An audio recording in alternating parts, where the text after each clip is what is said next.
Damla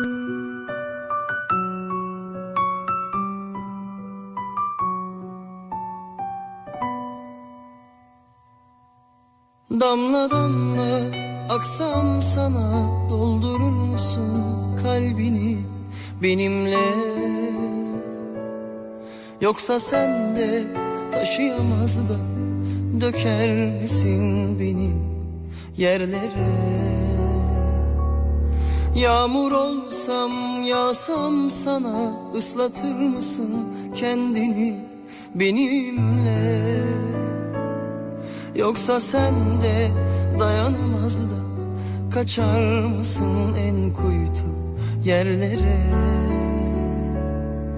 Ya da bir gün düşsem kalsam, yaşamaktan bir an yorulsam, en karmaşık hallerimde kalır mısın benimle birlikte?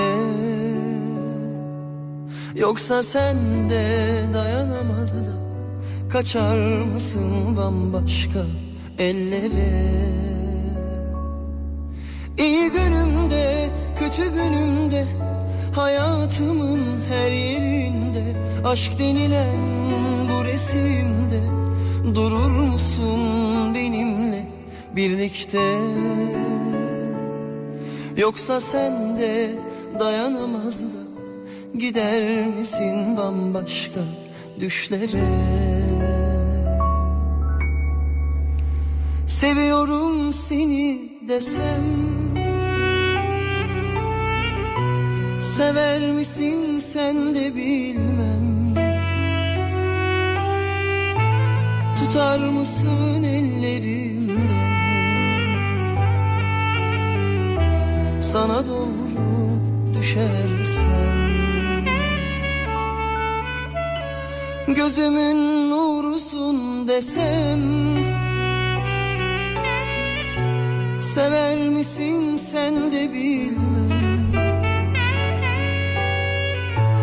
Tutar mısın ellerimden,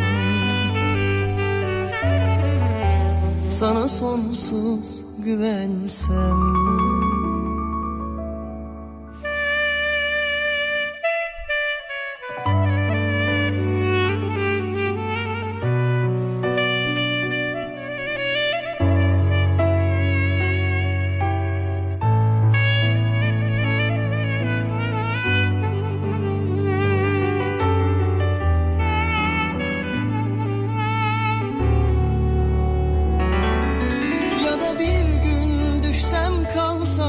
Yaşamaktan bir an yorulsam, en çaresiz hallerimde kalır mısın benimle birlikte? Yoksa sen de dayanamaz da kaçar mısın bambaşka ellere?